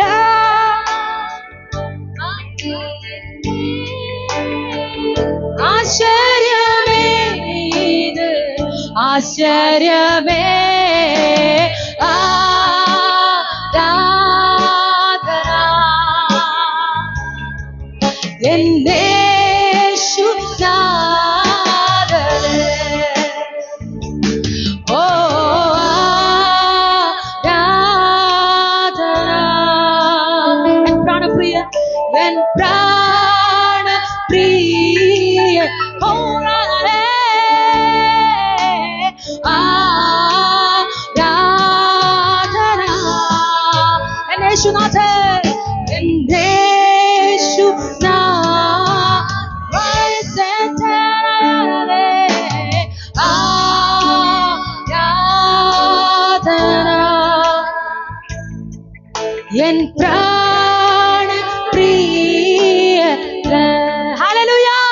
സൂര്യനേക്കാൾ ശോഭയുള്ളവൻ, ചന്ദ്രനേക്കാൾ ശോഭയുള്ളവൻ.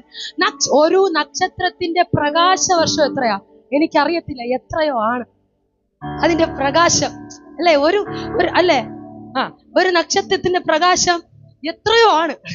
ആ സംഖ്യ എത്ര വലിപ്പമുള്ളതാ. പക്ഷേ ഇവിടെ തേജസ്സിനെ കുറിച്ച് പറയുന്നു, ഇനി നക്ഷത്രം വേണ്ട, ദൈവം മതി. ആമേൻ. ആ വലിപ്പം, ആ തേജസ് ഒന്ന് കാണണ്ടേ? ഇത് കാണാനാ ഈ പൊട്ടബുദ്ധി തുറക്കാൻ എല്ലാരും പ്രാർത്ഥിക്കുന്നത്, ഞാൻ ഉൾപ്പെടെ. ഹല്ലേലൂയ. ഈ പൊട്ടബുദ്ധിക്ക് ഇതിനെ റിസീവ് ചെയ്യാൻ പറ്റത്തില്ല. നിന്റെ സ്വയത്തിന് ഇതിനെ റിസീവ് ചെയ്യാൻ പറ്റത്തില്ല. നിന്റെ ഈ ബുദ്ധി ഉടയണം, നിന്റെ അറിവുകൾ ഉടയണം, നിന്റെ സ്വയം ഉടയണം, എങ്കിലേ ഈ തേജസ്സിനെ കാണാൻ പറ്റും. ഹല്ലേലൂയ. ഗ്ലോറിയുടെ മീനിങ് അത്ര വലുതാണ്. വേഗത്തിൽ എനിക്ക് അടുത്തലോട്ട് പോകണം, അതുകൊണ്ട് ഞാൻ പെട്ടെന്ന് പോവുകയാണ്. ഇവിടെ പറയുന്നു, ഇനി സൂര്യൻ വേണ്ട. അവനെ വായിക്കണം, അത് വായിക്കും. നാലാമത്തെ വാക്യം വായിക്കും. 4. അവർ അവന്റെ മുഖം കാണും, അവന്റെ മുഖം കാണും, അവന്റെ നാമം അവരുടെ നെറ്റിയിലിരിക്കും. അവന്റെ നാമം അവരുടെ നെറ്റിയിൽ. ആരുടെ നെറ്റിയിൽ? ഇവിടെ നിന്ന് വിശുദ്ധിയോടും വേർപാടോടും അവൻ എടുക്കപ്പെടുന്ന വൃതന്മാർ എന്ന് പറയുന്ന നമ്മുടെ നെറ്റിയിൽ എഴുതും. ഇത് എന്റെന്ന്.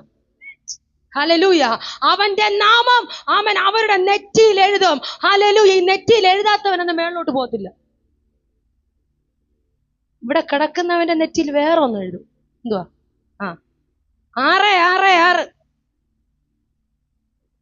666 എഴുതി ഇവിടെ സീൽ ചെയ്താൽ മരിക്കാൻ ആഗ്രഹിച്ച പോലും മരിക്കത്തില്ല. അത് വേറെ സബ്ജക്റ്റ്, അത് വേറെ ദിവസം ഞാൻ പ്രസംഗിക്കും. സ്വർഗത്തെ കുറിച്ച് നിങ്ങൾക്ക് പ്രത്യാശ കേട്ടെ, എന്നിട്ട് നരകം തരാം. നരകത്തെ കുറിച്ച് കേട്ട് സ്വർഗത്തെ കളയണ്ട. എൻ്റെ ജീവിതത്തിൽ ആദ്യമായിട്ട് ഞാൻ എക്സ്പീരിയൻസുകൾ വരുന്നൊരു സീസൺ എനിക്കുണ്ടായിരുന്നു. ഒത്തിരി ആത്മാവിന്റെ എക്സ്പീരിയൻസുകൾ എൻ്റെ മേൽ തുറക്കപ്പെട്ടൊരു സീസണിന്റെ അകത്ത് ഞാൻ കണ്ടു നരകം. ദൈവത്തിന്റെ ആത്മാവ് എന്നെ അതിലേക്ക് കൊണ്ടുപോയി. ഭയങ്കര ഭയാനകമാണ്. ഒച്ചയില്ല, വല്ലാതെ ഒരു എല്ലായിടം കരച്ചിലും നിലവിളിയും, ഒരു അഗാധമായൊരു ഗർത്തം. ഞാൻ ആ ഭാഗം കണ്ടപ്പോ ഒരു മനുഷ്യൻ എന്നെ എടുത്ത് ഉയർത്തി, നമ്മള് ഇപ്പോഴത്തെ കല്യാണ വീടുകളിലൊക്കെ പോകുമ്പോൾ ഫ്ലൈ ചെയ്യുന്ന ക്യാമറ ഉണ്ടല്ലേ, എയറോപ്ലെയിനിന്റെ ആ ഒരു മോഡൽ, ഇതുപോലെ ഞങ്ങൾ ഫ്ലൈ ചെയ്ത് നിൽക്കുക പ്രതലത്തിൽ. എന്നിട്ട് എന്നെ കാണിക്കുക അങ്ങോട്ട് നോക്കാൻ. ഒറ്റ നോക്കി, പിന്നെ നോക്കാൻ പറ്റിയില്ലെന്ന് വെച്ചാൽ പേടിയായി. ഭയാനകമാണ്. ഈ ഭൂമി നമ്മൾ ജീവിക്കുമ്പോൾ ഭയഭക്തിയോടെ ദൈവം എന്തെന്ന് മാറണം അറിഞ്ഞ് ജീവിക്കണം. ഒരുപക്ഷെ നിനക്ക് ലോകക്കാരെന്ന് വേർപെടേണ്ടി വരും, ഉത്സവങ്ങളിൽ നിന്ന് വേറിട്ടിരിക്കേണ്ടി വരും, ദൈവത്തിന് ഹിതമില്ലാത്ത വ്യക്തികളിൽ നിന്നും ജീവിതത്തിൽ നിന്നും സാഹചര്യത്തിൽ നിന്നും നിനക്കൊരു വേർപാട് ആവശ്യമായി വരും. എന്തിനാ? ഈ തുറന്ന സ്വർഗത്തിൽ നിന്നെ കൊണ്ടുപോകണം. എല്ലാരും ജീവിക്കും പോലെ നമുക്ക് ജീവിക്കാൻ പറ്റത്തില്ല. എല്ലാരും ആടും പോലെ പാടും പോലെ എനിക്ക് നിനക്ക് പാടാൻ പറ്റത്തില്ല. ഒരു വേർപാട് വേണം. ഈ ലോകത്ത് ജീവിക്കുമ്പോൾ ഒരു വിശുദ്ധ ജീവിതം നമുക്ക് വേണം. അങ്ങനെ ഉള്ളവരുടെ നെറ്റിയിലാ യേശുവിന്റെ നാമം. കണ്ടീഷന. എന്റെ ദൈവം കണ്ടീഷനുള്ളവൻ. അതുകൊണ്ടാ ഒരു ബ്രാക്കറ്റ് പീരീഡ് ഈ ഭൂമിയിലുള്ള കാലയളവ് എനിക്ക് തരുന്നത്. അതൊരു പക്ഷെ 80 വർഷമായിരിക്കാം, അല്ലെങ്കിൽ 20 വർഷമായിരിക്കാം, അല്ലെങ്കിൽ 30. ആമേൻ. എന്റെ ആയുസ് എത്രയാണോ ഈ ഭൂമി, അത്രയും വർഷം എനിക്കും നിനക്ക് നന്നാകാൻ തരുന്ന ബ്രാക്കറ്റ് പീരീഡാ. ഇതിന്റെ അകത്ത് നന്നായില്ലേ തള്ളപ്പെടും. യേശുവിന്റെ മുദ്രയില്ലാത്ത ഒരുവനും അങ്ങോട്ട് പോകത്തില്ല. വായിക്കേ, നെറ്റിയിൽ എന്റെ നാമം എഴുതും. ഇനി രാത്രി ഉണ്ടാകത്തില്ല. ദൈവമായ കർത്താവ് അവരുടെ മേൽ കണ്ടോ രാത്രിയും ചന്ദ്രനും നക്ഷത്രങ്ങളും ഇനി ഇല്ല എന്ന് പറയുന്നത് അവരുടെ മേൽ പ്രകാശിക്കാൻ പോകുന്നത് ദൈവമാണ്. ആമേൻ. എന്റെയും നിന്നെയും കാണുമ്പോൾ ദൈവം ഇങ്ങനെ വരും. ഹല്ലേലൂയ.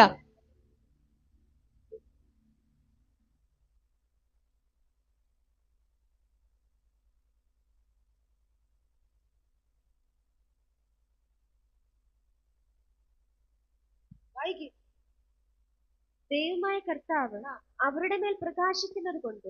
ദൈവമായ കർത്താവ് നമ്മുടെ മേൽ പ്രകാശിക്കുമ്പോ പിന്നെ നമ്മളുണ്ടോ? അങ്ങനെയല്ലേ വായിച്ചേ? ദൈവമായ കർത്താവ് എന്നെ നിന്നെ കാണുമ്പോ ദൈവമായ കർത്താവ് പ്രകാശിക്കും. അപ്പൊ പിന്നെ ഞാൻ എവിടെയാ? ഉണ്ടോ?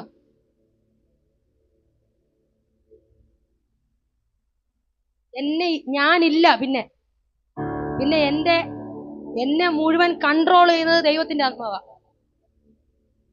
അവന്റെ പ്രകാശമാണ്. ഹല്ലേലൂയ. വായിക്കും. വിളക്കിന്റെ വെളിച്ചമോ സൂര്യന്റെ വെളിച്ചമോ സൂര്യന്റെ വെളിച്ചമോ അവർക്ക് ആവശ്യമില്ല.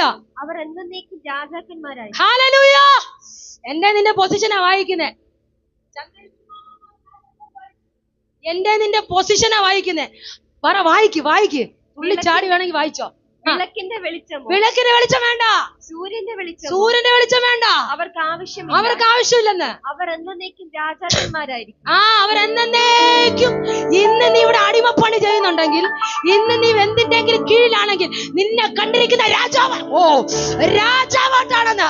ഇനി നീ ഭരിക്കാൻ പോകുന്നത് രാജാവിനോടൊപ്പം രാജാവായി.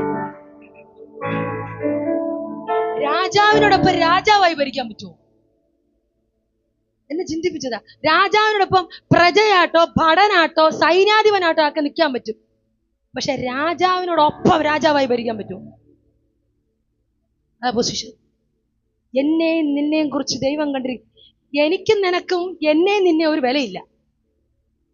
ഞാൻ ഒന്നിനും കൊള്ളൂല, എനിക്ക് ഇത്രയൊക്കെ പറ്റുള്ളൂ, അല്ല ആൻറ്റി എനിക്ക് ഇത്രയൊക്കെ പറ്റുള്ളൂ, എനിക്ക് ആരോഗ്യമുള്ളൂ. പക്ഷെ എന്നെയും നിന്നെയും ബൈബിൾ പറയുന്നത് രാജാക്കന്മാരെ പോലെ വാഴിക്കും. ഈ വെളിപ്പാട് മതി ഈ ഭൂമി ചിലതിന്റെ മേൽ നീ വാഴാൻ. നിന്നെ വാഴ്ന്നുകൊണ്ടിരിക്കുന്ന ചില ദുഷ്ടശക്തികളുടെ മേൽ നിന്നെ ദാസ്യത്വത്തിന്റെ അടിമത്തത്തിലേക്കാക്കിയ, പിന്മാറ്റത്തിന്റെ അനുഭവത്തിലേക്കാക്കിയ, റിപ്പന്റൻസ് നിന്നെ തള്ളിയിട്ട ദുഷ്ടപിശാചിനോട് നിന്റെ വീറിതായിരിക്കണം. ഞാൻ രാജാവാണ്. അതുകൊണ്ട് തന്നെ എന്റെ ആത്മാവിനെയോ എന്റെ ശരീരത്തെയോ എന്റെ ദേഹത്തെയോ നിനക്ക് ഒന്നും ചെയ്യാൻ പറ്റത്തില്ല. വായിക്ക് താഴോട്ട് വായിക്ക്. പിന്നെ അവൻ എന്നോട് ഈ വചനം നിങ്ങൾക്ക് വിശ്വാസയോഗ്യമാണ്, നിങ്ങളത് വിശ്വസിച്ചേ പറ്റൂ, അത് സത്യമാണ്. പ്രവാചകന്മാരുടെ ആത്മാക്കളുടെ ദൈവമായ കർത്താവ് വേഗത്തിൽ സംഭവിക്കേണ്ടതെന്ന് തന്റെ ദാസന്മാർക്ക് കാണിച്ചു കൊടുക്കാൻ തന്റെ ദൂതനെ അയച്ചു. ഇതാ ഞാൻ വേഗത്തിൽ വരുന്നു. ഈ പുസ്തകത്തിലെ പ്രവചനം പ്രമാണിക്കുന്നവൻ ഭാഗ്യവാൻ. ഈ പുസ്തകത്തിലെ പ്രവചനങ്ങൾ പ്രമാണിക്കുന്നവൻ അനുഗ്രഹിക്കപ്പെട്ടവൻ. അവൻ പോവും, ഇല്ലാത്തവൻ ഇവിടെ കിടക്കും. ഇത് വിശ്വാസയോഗ്യവും സത്യവുമായ വചനമാണ്. ആമേൻ. ഇതിനകത്ത് മായവില്ല. ഞാനൊന്നും ഇതിനകത്ത് കൈനിട്ട് പറഞ്ഞില്ല, വചനം മാത്രം വായിച്ച് കേൾപ്പിക്കും. ഈ വചനം വിശ്വാസയോഗ്യവും സത്യവുമാണ്. ഹല്ലേലൂയ. വേഗത്തിൽ 2 പീറ്റർ 3:10 പെട്ടെന്ന് വായി. 2 പത്രോസ് 3:10. അവൻ ഇച്ഛിച്ചു ആ നിങ്ങളോട് ദീർഘക്ഷമ കാണിക്കുന്നതേ ഉള്ളൂ. ആ കർത്താവിന്റെ ദിവസമോ ഉം. കള്ളനെ പോലെ വരും. ആ അന്ന് ആകാശം കൊടുമുഴക്കത്തോടെ ഒഴിഞ്ഞു പോകും. നോക്കിയേ നോക്കിയേ നോക്കിയേ, ഇതുവരെ നിങ്ങൾക്ക് തന്നത് ദീർഘക്ഷമയാ. ദൈവത്തിന്റെ ദീർഘക്ഷമയാ. എന്തുകൊണ്ട് യേശു വന്നില്ല? യേശു കർത്താവിന്, പിതാവായ ദൈവത്തിന് ഒരൊറ്റ ആഗ്രഹമുണ്ട്: എന്നെ നിന്നെ വിശുദ്ധനാക്കണം. എന്നെ നിന്നെ കറ, ചുളുക്കം, മാലിന്യം, വാട്ടം ഒന്നുമില്ലാത്തൊരു മണവാട്ടിയായി, പ്യുവറായി ഇവിടെ എടുത്തോണ്ട് പോകണം. അതുകൊണ്ട് ദൈവം ദീർഘക്ഷമ കാണിക്കുക. നമ്മുടെ ബ്രാക്കറ്റ് പീരീഡിനകത്ത് അവൻ നമുക്ക് നൽകുന്നത് അവന്റെ ക്ഷമയാണ്. വായിക്കേ. അന്ന് ആകാശം കൊടുമുഴക്കത്തോടെ ഒഴിഞ്ഞു പോകും. മൂലപദാർത്ഥങ്ങൾ കത്തിയഴുകയും ഭൂമിയും അതിലുള്ള പണികളും വെന്തുപോകുകയും 8 മുതലാണോ? 8 മുതൽ വായിക്കുമോ? 8 മുതൽ. എന്നാൽ പ്രിയമുള്ളവരെ, കർത്താവിന് ഒരു ദിവസം 1000 സംവത്സരം പോലെ. അതാണ് ഇത്ര ഇടയിൽ ദൈവം വരുമെന്ന് പറഞ്ഞത്. എന്റെ പിന്നെ ഇതൂടെ ഉണ്ട്. നമുക്ക് വരുന്ന അനുഗ്രഹങ്ങൾ നമ്മൾ പറയാറുണ്ട്. 10 വർഷത്തിന് മുമ്പേ കഴിയേണ്ട അനുഗ്രഹം ദൈവത്തിന്റെ കണ്ണിൽ കണ്ടു കഴിഞ്ഞു എന്ന് നമ്മൾ പ്രസംഗിക്കുന്നുണ്ട്. ഞാനും പ്രസംഗിക്കുന്നു. പക്ഷേ ഇതാ സത്യം. ഇത്ര നൊടിയിടയിൽ ദൈവം വരും. അതുകൊണ്ട് ദിവസം ദൈവത്തിന് വിഷയമല്ല. വായിക്കും. ഒരു ദിവസം 1000 സംവത്സരം പോലെ, 1000 സംവത്സരം ഒരു ദിവസം പോലും ഇരിക്കുന്നു എന്നീ കാര്യം നിങ്ങൾ മറക്കരുത്. ചിലർ താമസമെന്ന് വിചാരിക്കുന്നത് പോലെ കർത്താവ് തന്റെ വാഗ്ദത്തം നിവർത്തിപ്പാൻ താമസിക്കുന്നില്ല. ആരും നശിച്ചു പോകാതെ എല്ലാവരും മാനസാന്തരപ്പെടുവാൻ അവൻ ഇച്ഛിച്ചു നിങ്ങളോട് ദീർഘക്ഷമ കാണിക്കുന്നതേ ഉള്ളൂ. കർത്താവിന്റെ ദിവസമോ കള്ളനെ പോലെ വരും. കണ്ടോ? കർത്താവിന്റെ ദിവസം എങ്ങനെ വരും? കള്ളൻ വീട്ടിൽ കക്കാൻ വരുന്നു എന്ന് പറഞ്ഞിട്ട് കത്തെഴുതിയിട്ടല്ല വരുന്നത്. ആണോ? എങ്കിൽ നമ്മൾ അവനെ അടിക്കാൻ കാത്തിരിക്കും. എങ്ങനെയെങ്കിലും അവനെ അടിച്ച് താഴെ ഇടാൻ കാത്തിരിക്കും. അതുപോലെ യേശു വരും. വായിക്കും. അന്ന് ആകാശം കൊടുമുഴക്കത്തോടെ ഒഴിഞ്ഞു പോകും. ഇത് വളരെ ശ്രദ്ധിക്കണേ. ആകാശം കൊടുമുഴക്കത്തോടെ ഒഴിഞ്ഞു പോകും. വരച്ചവൻ തന്നെ അതിനെ എടുത്തങ്ങ് മാറ്റും. ആകാശം ഉണ്ടാക്കി തരാം. തമ്പുരാൻ ആ ആകാശം ചമച്ചവൻ തന്നെ എടുത്തു മാറ്റും. വായിക്കും. മൂലപദാർത്ഥങ്ങൾ കത്തിയൊഴിയും. ഭൂമിയും അതിലുള്ള പണികൾ വെന്തുപോകുകയും ചെയ്യും. ഇതിന്റെ പുറകിലാ മനുഷ്യന്റെ ഓട്ടം. വായിക്കും. ഇങ്ങനെ ഇതൊക്കെ അഴിവാനുള്ളതായിരിക്കാൻ ആകാശം ചുട്ടഴിവാനും മൂലപദാർത്ഥങ്ങൾ വെന്തുരുക്കുവാനുമുള്ള ദൈവ ദിവസത്തിന്റെ വരവ് കാത്തിരുന്നു ബന്ധപ്പെടുത്തിയും കൊണ്ട് നിങ്ങൾ എത്ര വിശുദ്ധജീവനും ഭക്തിയുമുള്ളവർ ആയിരിക്കണം. കണ്ടോ? എത്രമാത്രം നിങ്ങൾ വിശുദ്ധ ജീവിതം ഈ ഭൂമിയിൽ കഴിക്കണം. ഭക്തിയും. വീട്ടിൽ പോയി വാക്യങ്ങൾ വായിക്കണം. അവസാനമായിട്ട് 2ാമത്തെ ഭാഗം അടുത്ത ആഴ്ച ഞാൻ തൊടും. അത് വളരെ ഡീറ്റെയിൽ ആയിട്ട് പഠിപ്പിക്കേണ്ട സംഭവം ആയതുകൊണ്ട് ഞാൻ ഇവിടെ സ്റ്റോപ്പ് ചെയ്യുന്നു. കിങ്ഡം ഓഫ് ഗോഡ് നമ്മൾ പ്രാർത്ഥിക്കും. നമ്മുടെ മേലെ അത് തുറക്കണം, ഒപ്പണാവണം. നമ്മെ മത്തായിയുടെ സുവിശേഷം 13-ാം അധ്യായം മുഴുവൻ യേശു പറഞ്ഞ ഉപമകളാണ്. അതിൽ കൂടുതലും യേശു പറയുന്ന ഉപമകൾ ദൈവരാജ്യവുമായി ബന്ധപ്പെട്ടാണ്. അതിന്റെ 15 മുതൽ വായിക്കും. എന്നാൽ നിങ്ങളുടെ കണ്ണ് കാണുന്നത് കൊണ്ട് നിങ്ങളുടെ ചെവി കേൾക്കുന്നത് കൊണ്ട്. 13 ആണോ മത്തായി? 13-15 ആണോ? ബുദ്ധിയുള്ള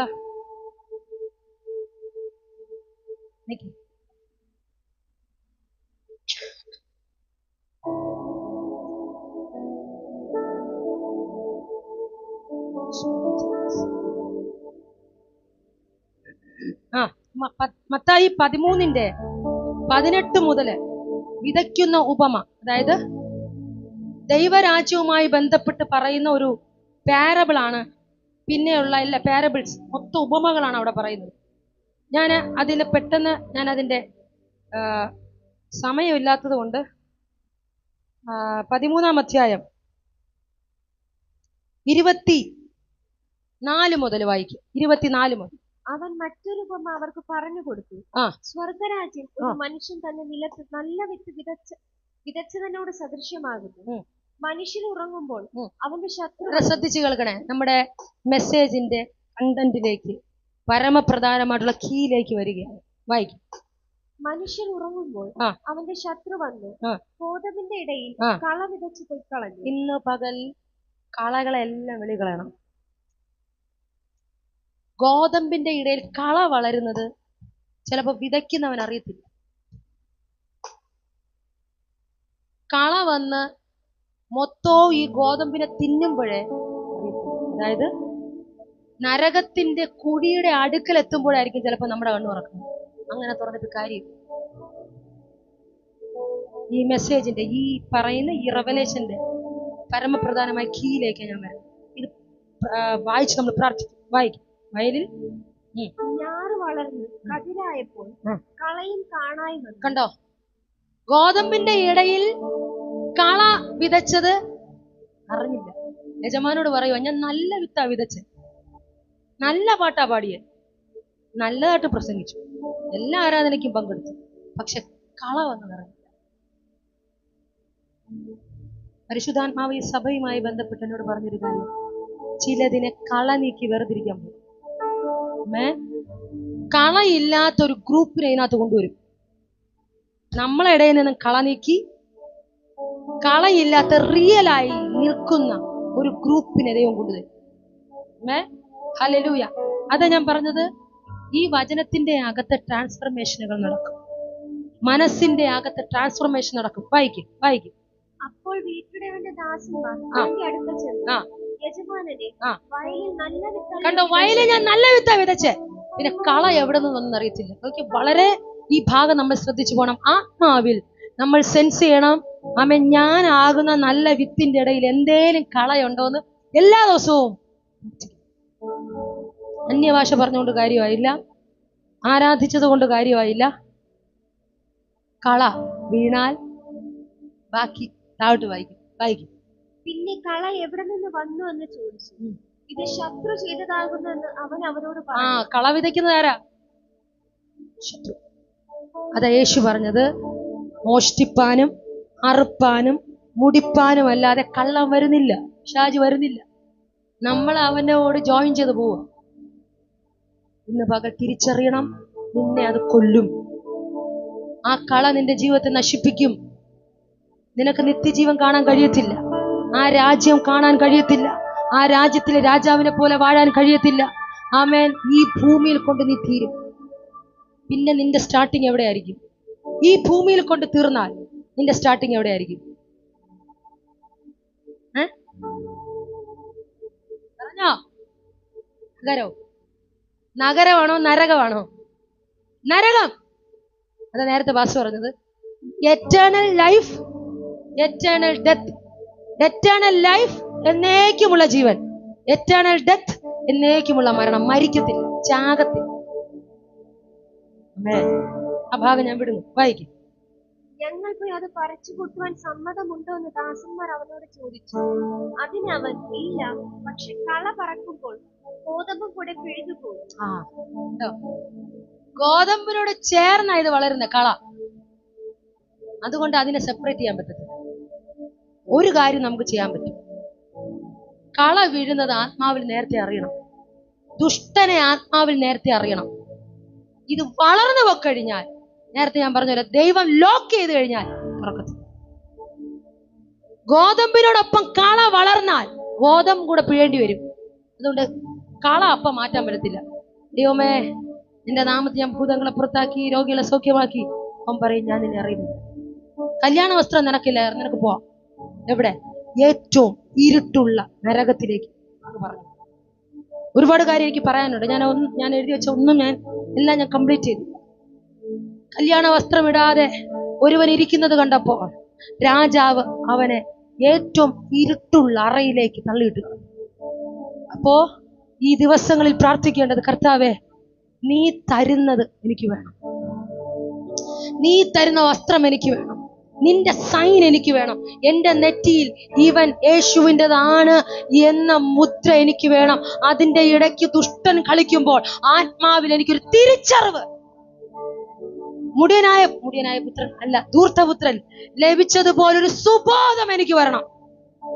ഓരോ പാപങ്ങളിലേക്ക് ഞാൻ പോകുമ്പോൾ, ഓരോ മ്ലേച്ഛതകളിലേക്ക് നാം പോകുമ്പോൾ, ഓരോ ദൈവത്തിന്റെ ഹിതമില്ലാത്ത വഴികളിൽ കൂടെ നമ്മൾ നടക്കുമ്പോൾ, ലോകത്തിൽ കൂടെ സംഭവിക്കുമ്പോൾ, ഒരു പിടി, ഒരു ചരട് കർത്താവേ നിന്റെ കയ്യിലായിരിക്കണം. എന്നെ വിട്ടുകൊടുക്കരുതേ. രാജേശ്വരപ്പാറ പാസ്റ്റർ പറഞ്ഞൊരു കാര്യമുണ്ട്, നിന്റെ കൃപയ്ക്കകത്തേക്ക് എന്നെ വലിച്ചിടണേ, നിന്റെ കൃപയ്ക്കകത്തേക്ക് എന്നെ തള്ളിക്കയറ്റണേ. കാരണം പിടിവിട്ട് കഴിഞ്ഞാൽ ഗോതമ്പും കളയുമായിട്ട് വളരും. പേരെന്തുവാ? ക്രിസ്ത്യാനി. പാടുന്നുണ്ടോ? ഉവ്. പ്രാർത്ഥിക്കുന്നുണ്ടോ? ഉവ്. യേശു അകത്തുണ്ടോ? ഉവ്. പക്ഷെ കള വളരുന്നത് അറിയത്തില്ല.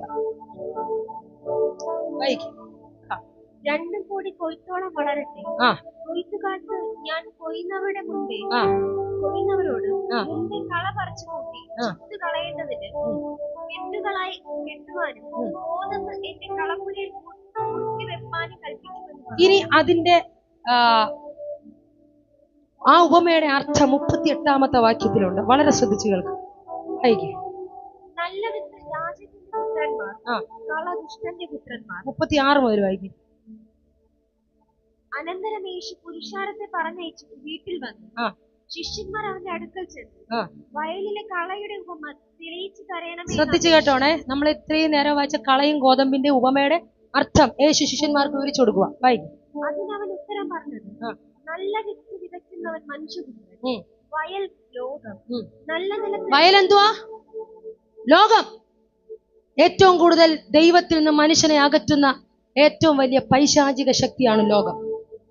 ലോകത്തിലെല്ലാം കിട്ടും. അവിടെ വരച്ച് സ്റ്റോപ്പ് ചെയ്യുന്നു. വായിക്കും. നല്ല വിത്ത് രാജ്യത്തിന്റെ പുത്രന്മാർ, നല്ല വിത്ത് രാജ്യത്തിന്റെ പുത്രന്മാർ, കള ദുഷ്ടന്റെ പുത്രന്മാർ. കണ്ടോ? അത് വിതച്ച ശത്രു പിശാച്. കൊയ്ത്ത് ലോകാവസാനം. കൊയ്യുന്നവർ ദുഷ്ടന്മാർ, ദൂതന്മാർ. ലാസ്റ്റ് കൊയ്യാൻ വരുന്നത് ആരാണ്? ദൂതന്മാരെ അയക്കും കൊയ്തു കൂട്ടാൻ. കള നീക്കി ഗോതമ്പിനെ കൂട്ടാൻ അവസാന ഘട്ടത്തിൽ മനുഷ്യപുത്രൻ ഇങ്ങോട്ട് വിടുന്നത് ദൂതന്മാരെയാ. ദൂതന്മാർ. കള കൂട്ടി തീയിലിട്ട് ചുടും പോലെ ലോകാവസാനത്തിൽ സംഭവിക്കും. മനുഷ്യപുത്രൻ തന്റെ ദൂതന്മാരെ അയക്കും. അവർ അവന്റെ രാജ്യത്തിൽ നിന്ന് എല്ലാ ഇടർച്ചകളെയും അധർമ്മം പ്രവർത്തിക്കുന്നവരെയും കൂട്ടിച്ചേർത്ത് തീച്ചൂളയിൽ ഇട്ടുകളയും. കണ്ടോ? അവന്റെ രാജ്യത്തിൽ നിന്നും എല്ലാ ഇടർച്ചകളെയും അധർമ്മം പ്രവർത്തിക്കുന്നവരെയും എന്ത് ചെയ്യും? കളയും. കൂട്ടിച്ചേർത്ത് എവിടെ ഇടും? തീച്ചൂളയിൽ. അവിടെ കരച്ചിലും പല്ലുകടിയും ഉണ്ടാകും. അന്ന് നീതിമാന്മാർ തങ്ങളുടെ പിതാവിന്റെ ദൈവം പുത്രനിൽ കൂടെ നമുക്കൊരു പേരിനെ തന്നു, നീതിമാൻ. നമ്മൾ അധർമ്മം പ്രവർത്തിക്കുന്നവരല്ല. ആണോ? ആണെങ്കിൽ ഇന്ന് മാനസാന്തരപ്പെട്ടോ. ദുഷ്ടന്റെ പുത്രന്മാരാണോ? അല്ലെങ്കിൽ ആണെങ്കിൽ ഇന്ന് മാനസാന്തരപ്പെട്ടോ. ആമേൻ. അടുത്ത വായിച്ച എന്തുവാ? തങ്ങളുടെ പിതാവിന്റെ രാജ്യത്തിൽ സൂര്യനെ പോലെ പ്രകാശിക്കും. ഹല്ലേലൂയ. തന്റെ പുത്രന്മാർ സൂര്യനെ പോലെ. വായിക്കുക. വാക്യം ഒരിക്കൽ കൂടെ വായിക്കുക. 13. അന്ന് നീതിമാന്മാർ തങ്ങളുടെ പിതാവിന്റെ രാജ്യത്തിൽ സൂര്യനെ പോലെ. ആമേൻ. നമ്മളെ കാണുന്നത് സൂര്യനേക്കാൾ വെല്ലുന്ന മുഖ തേജസ്, സൂര്യനെ പോലെ പ്രകാശിക്കുന്ന പറയുമ്പോ ഈ പൊസിഷൻ ആർക്കുള്ളതാ? എഴുന്നേറ്റ്, എല്ലാരും എഴുന്നേറ്റ്. ഈ പൊസിഷൻ, സൂര്യനെ പോലെ പ്രകാശിക്കുന്ന പൊസിഷൻ ആർക്കുള്ളതാ? നേരത്തെ വായിച്ചില്ലേ? ആരാ സൂര്യനെ പോലെ പ്രകാശിക്കുന്നേ? നേരത്തെ വായിച്ചത് ആരാ? പിതാവായ ദൈവം. നേരത്തെ നമ്മൾ വായിച്ചില്ലേ? ചന്ദ്രൻ വേണ്ട, സൂര്യൻ വേണ്ട, നക്ഷത്രം വേണ്ട. അവൻ മതി, പിതാവ് മതി. ആ പ്രകാശം പരക്കും. ഇവിടെ വായിച്ചു, നീ സൂര്യനെ പോലെ പ്രകാശിക്കും. ഞാൻ നേരത്തെ പറഞ്ഞു, ഹല്ലേലൂയ. നമ്മളുടെ അകത്ത് പിന്നെ വസിക്കാൻ പോകുന്ന ദൈവം. ആമേൻ. അതുകൊണ്ട് ദൈവം വസിക്കാൻ അവൻ പറ്റാത്ത വിധത്തിലുള്ള കളകളെല്ലാം ഇന്ന് പകൽ ദൈവത്തിന്റെ സന്നിധി നമ്മൾ ഏൽപ്പിക്കണം. കർത്താവേ, ഏതെങ്കിലും വിധത്തിലുള്ള അധർമ്മങ്ങൾ, ഏതെങ്കിലും വിധത്തിലുള്ള ദുഷ്ടതകൾ ഈ രാജ്യത്തെ പ്രാപിക്കാതെ വണ്ണം ബേസിക് ആയിട്ടുള്ള ഒരു റെവലേഷനാണ് ഞാൻ ഇന്ന് പകൽ നിങ്ങളോട് പറഞ്ഞത്. എല്ലാം ഞാൻ കംപ്ലീറ്റ് ചെയ്തില്ല. അമ്മൻ 13-ാം അധ്യായം മുഴുവൻ സ്വർഗരാജ്യം പലതിനോടും ഉപമിച്ചുകൊണ്ടുള്ള ഉപമകളാണ് യേശു കർത്താവ് പറയുന്നത്. ഇന്നലെ നമ്മൾ 24-ാം അധ്യായം മത്തായി 24-ാമത്തെ ആയം ബുദ്ധിയുള്ള 5 കന്യകമാരും ബുദ്ധിയില്ലാത്ത 5 കന്യകമാരെ കുറിച്ച് വായിച്ചു. ബുദ്ധിയുള്ള 5 കന്യകമാരുടെ ആമൻ നിലവിളക്കിൽ, അവിടെ വിളക്കിൽ എണ്ണയുണ്ടായിരുന്നു. എന്നാൽ ബുദ്ധിയില്ലാത്ത 5 കന്യകമാരുടെ കയ്യിൽ വിളക്കുണ്ട്, പക്ഷെ എണ്ണയില്ല. മണവാളൻ വരാൻ സമയമായപ്പോൾ ഹല്ലേലൂയ, ബുദ്ധിയില്ലാത്ത 5 എണ്ണത്തിന്റെ കയ്യിലും എണ്ണയില്ല. വിളക്കുണ്ടായിട്ട് കാര്യമില്ല, എണ്ണ വേണം. നിന്റെ വിളക്കിൽ എണ്ണയുണ്ടെങ്കിലേ ആമേൻ നീ രാജ്യത്തിലേക്ക് പ്രവേശിക്കത്തുള്ളൂ. ഇന്ന് പകൽ ഒരു നിമിഷം കണ്ണുകളടയ്ക്കാം. എത്രമാത്രം നിങ്ങൾക്ക് ഈ മെസ്സേജ് ആമേൻ നിങ്ങളുടെ ആഴത്തിൽ പതിഞ്ഞൊന്നും എനിക്കറിയത്തില്ല. പക്ഷെ ആരൊക്കെ ഇതിന്റെ അകത്ത് ഇൻഡിവിജ്വലായി റിസീവ് ചെയ്ത് കർത്താവേ എനിക്കൊരു റിപ്പന്റൻസ് ആവശ്യമാണപ്പാ, നിന്റെ മുഖത്തെ എനിക്ക് കാണണം, സൂര്യനെ പോലെ എന്റെ മുഖം പ്രകാശിക്കണം, ഒരു മാനസാന്തരത്തിലേക്ക് എന്നെ നയിക്കണമേ യേശുവേ. ഓ